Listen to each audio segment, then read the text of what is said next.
Yo, what is up? Welcome back. Listen, Brandon Moore here. More to the game sports show. Thank you guys for tuning in again. I gotta give credit when credit's due, but I want to say thank you all for your support. Thank you all for your views. Keep watching.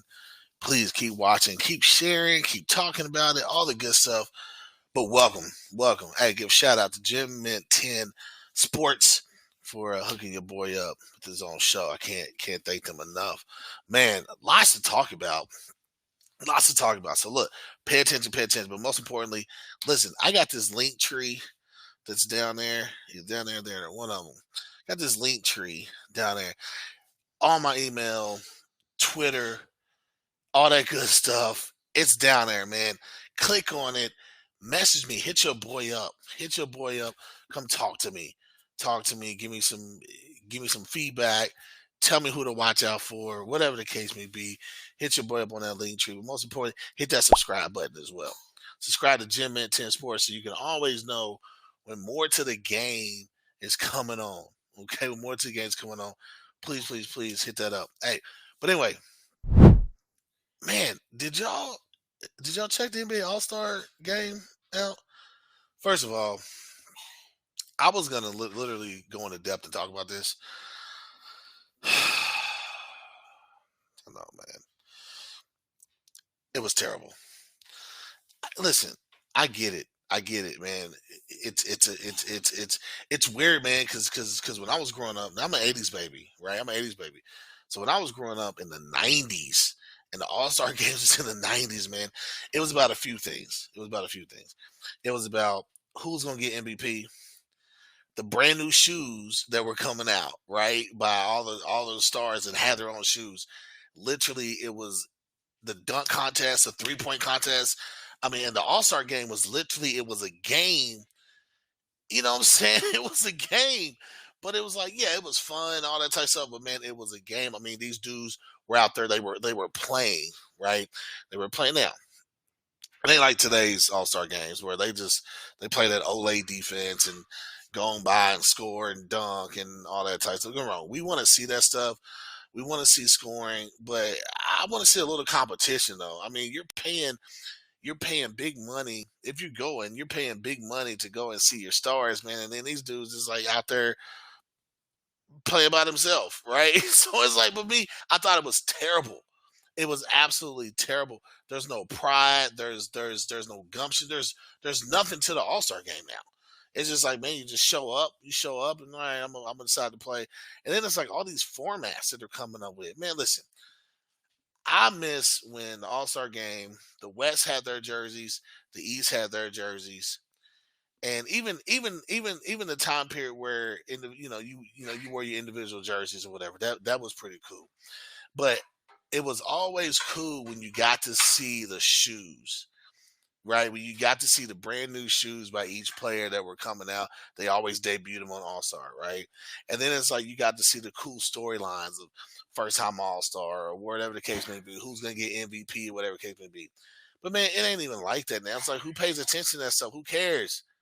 Who cares, man? That's what was terrible. And it's like, when Kobe Bryant did a dunk contest.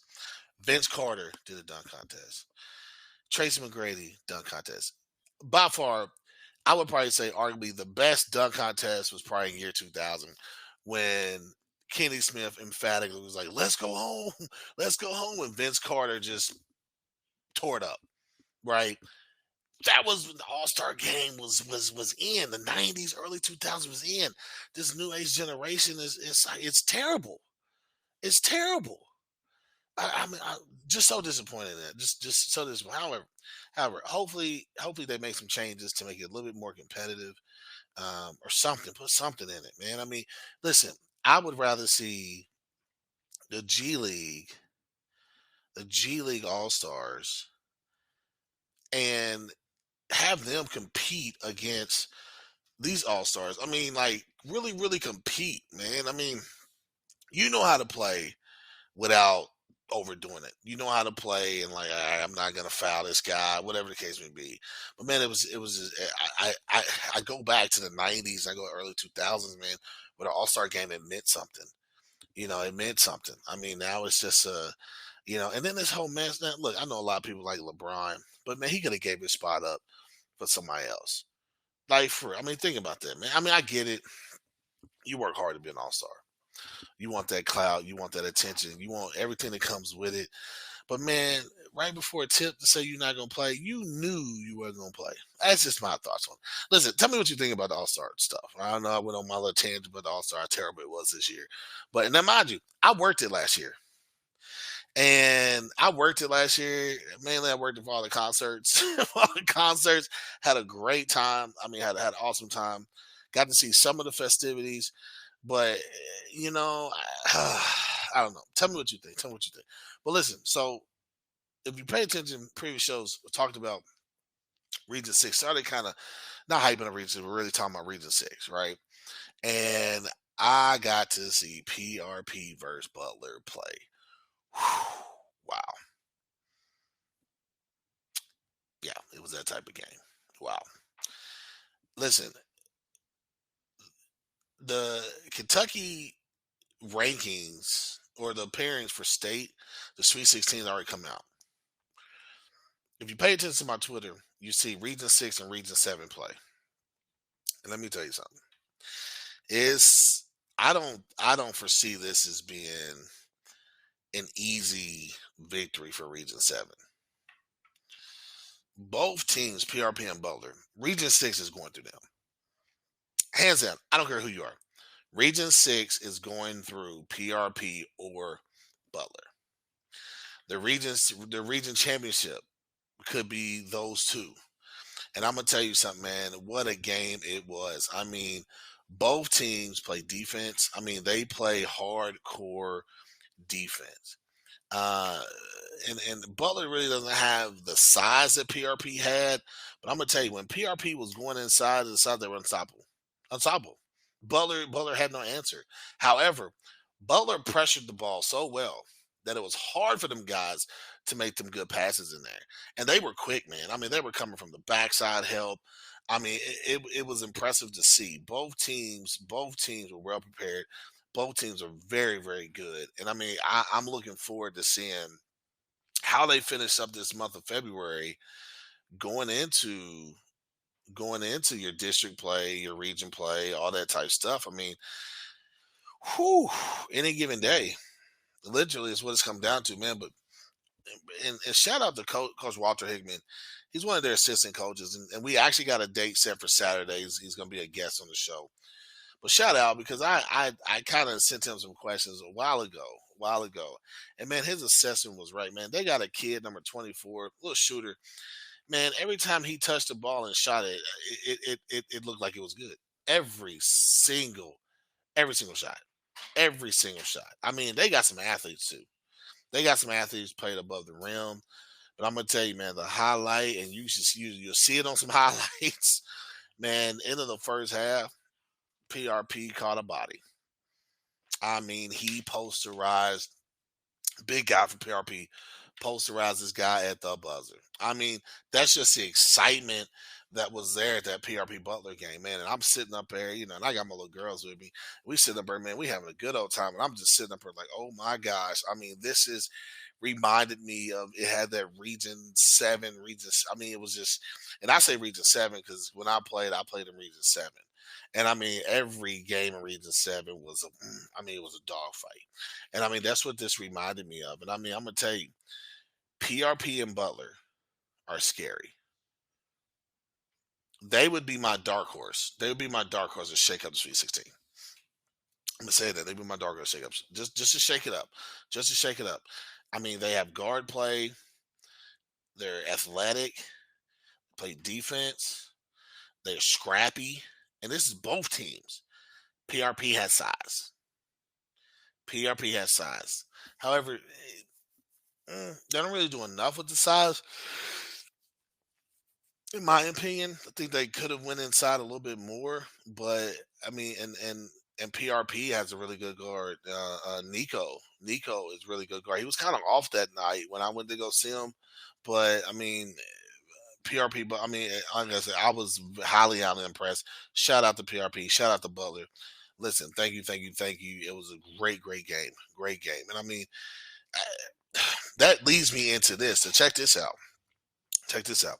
So the top 25 of Kentucky basketball has come out, right? Top 25, and I'm gonna read it to you. Obviously, I've been talking about this one team. I've been talking about Saint X all year. They have held the number one spot all year, and I've said two schools that could potentially beat them and compete with them, even though they've already beat one of them. But and and check this out. The Saint X is one. Great Crossing. I've mentioned them. Number two, Frederick Douglass. Number three. So those two schools, Frederick Douglass and Great Crossing, are the schools that I did say earlier could beat Saint X. Now then check this out. We're gonna jump second. Number eight is Manual, who's a sleeper. Manual is a sleeper, man. They got great coaching over there. They're a solid team. They got experience. They're a sleeper. Number 11 is Butler. Think about that. Number 14, PRP. Number 17, Mayo High School. And number 22 is Ballard. Again, Region 6 and Region 7. Those are the only schools in the top 25. Think about that. All the other counties, yes, they're representing their schools in the top 25. But think about this. For the city of Louisville, Region 6 and Region 7, they have, let's see, one, two, three, four, five. They have six teams in the top 25. So come on, man. It's highly competitive. It's going to be competitive. It's going to be a dogfight to finish out. And I can't wait to see them try to get out to some games over the next couple of weeks. It is going to be fun. And wow. I can't believe it. Wow. But anyway, listen, moving on to this. So I gotta give a shout out. One of my former players I used to coach in football. Him and my son.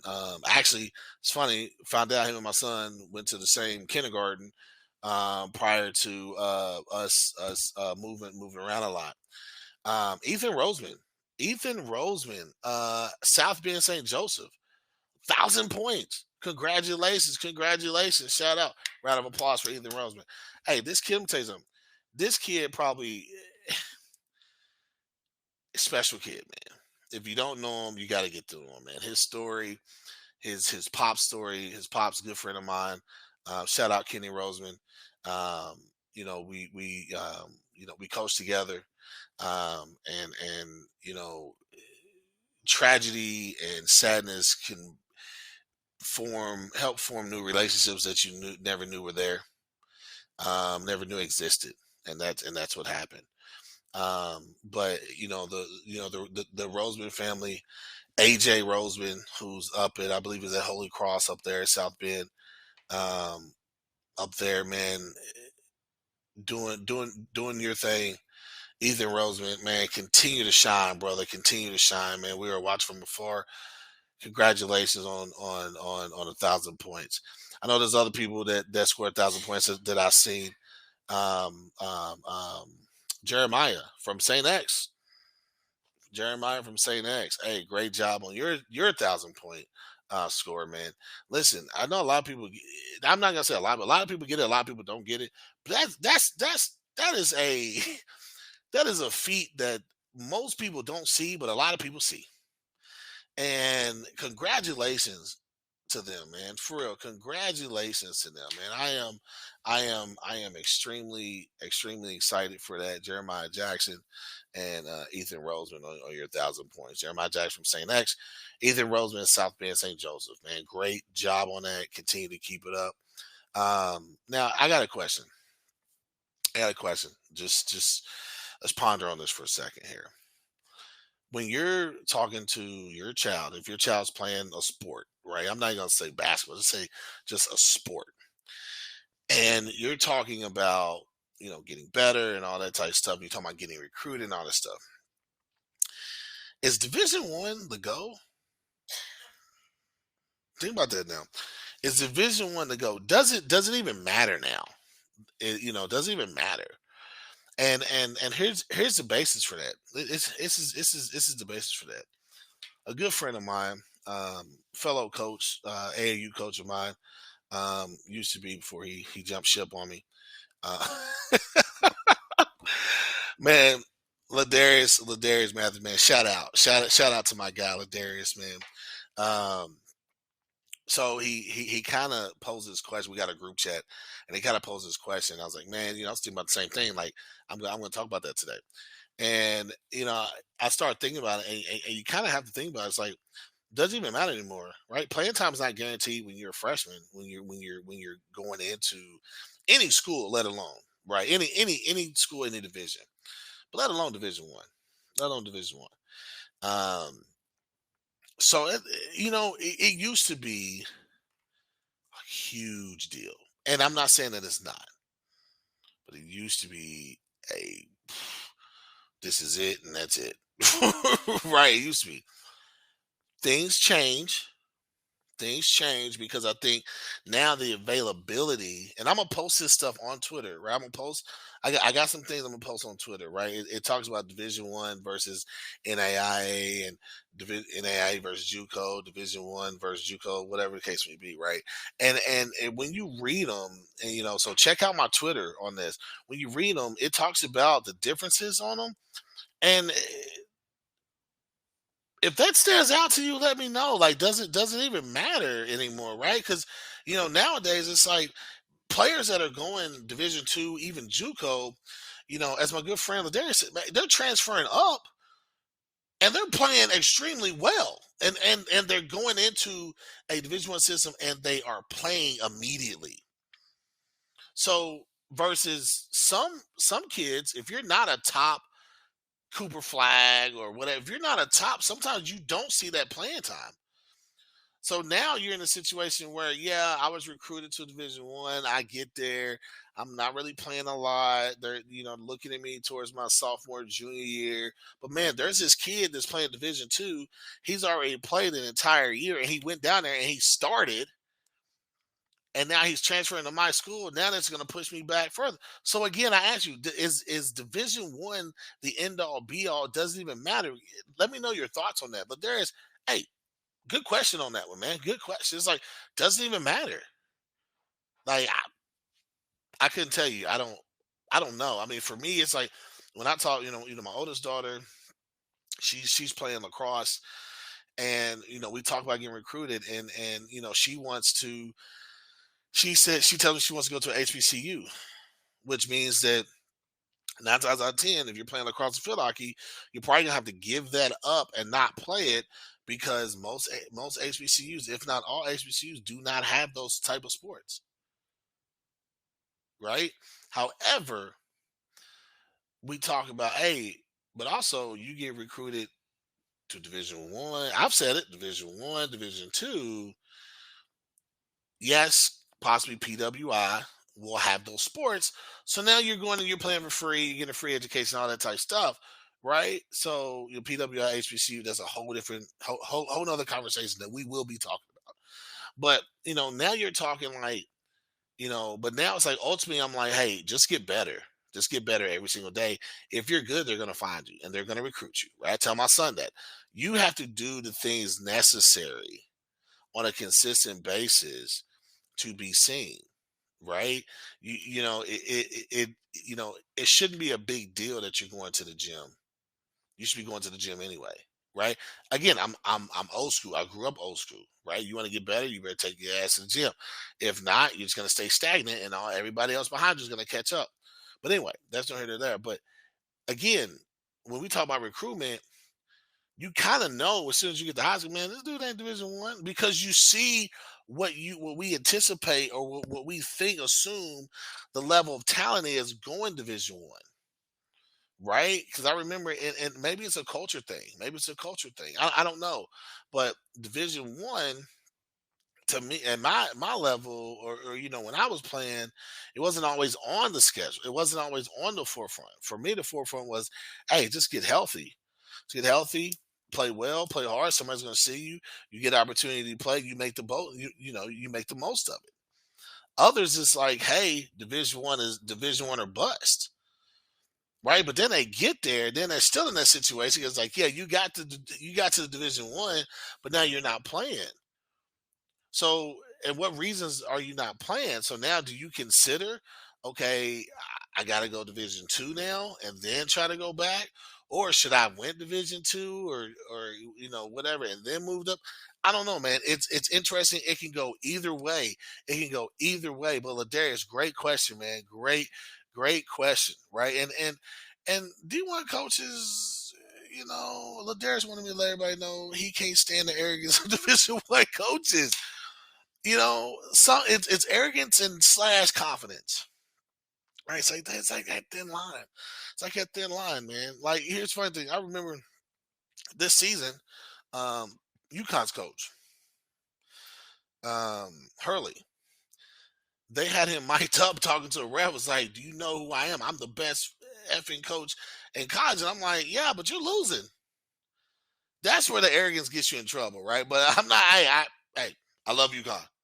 UConn is a good school. Very, very, very, very, very, very good school.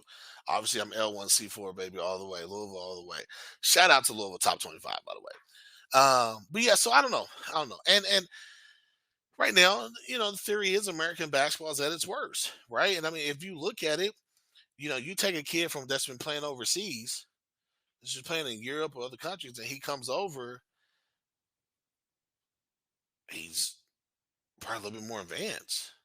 And I don't even know if it's advanced or if it's maturity. What do you think? Advance or maturity? Comment on my Twitter, man. Let me know what you think. Advance or maturity? I'm gonna post it right now for you, just so y'all can understand. I'm serious about it. So, it's it you know is it is it that European players are more advanced or more mature? Which one? Which one? Hey, I posted it. Hey, it's on my Twitter right now. Let me know what you think. Let me know what you think. Hey, so here's the funny thing. So check this out. Why is American basketball at its lowest, at its worst? NCAA? Is it NCAA? Is it NIL? Is it coaches? Is it reclassing? Is it entitlement? Why, right? Why, right? All that stuff probably adds into the salable effect of how it's kind of draining American basketball, and why we're not focusing on what we need to be focusing on, which is fundamentals, good sportsmanship, development, all the core things, right? All the core things that were once right, but now become an anomaly because of everything else. And you got those reasons on why versus coaches like Jay Wright, Jim Larinaga, Roy Williams, Jim Boeheim. These are the coaches that got out, right? These are the coaches that got out. I mean, you got to think about that, man. And these coaches probably had a few more years left. I know Jay Wright did. Jim Larinaga was just in the Elite Eight or Final Four a couple years ago. Roy Williams, yeah, it's been a long, long time, but it's like, why? Jim Boeheim, come on now. Like, you know, what did they see? What was their struggle? Like, what was the change versus coaches Rick Pitino, Bill Self, Tom Izzo? One thing I've noticed about those coaches is those coaches have a no nonsense policy, and sometimes the schools that they're at believe in that. So therefore, that type of attitude, that type of substance, they support. They support. These are legendary coaches too. So, think about that, man. Why is American basketball at its worst? Is it at its worst? Or is it just everybody's catching up? I don't know, man. Let me know what you think. Let me know what you think, man. I told you, man, we had a lot to cover. We had a lot to cover. Got a lot to cover, man. But listen, I don't have a spotlight, but why I said that my spotlight for everybody is a word that is faith. It's faith, right? You know, we're all in situations in life that sometimes feel overwhelming, and they feel overwhelming, and Sometimes you just don't know what to do, right? You feel like walls are closing in, all that good stuff. But, God, my God, the one I believe in, doesn't put anything on you that you can't bear. We have to continue to believe that going into our everyday life or weekly life and all that type stuff. So hey, that's more to the game spotlight, man. Keep the faith. Hey, and always remember, there's more to the game. Peace.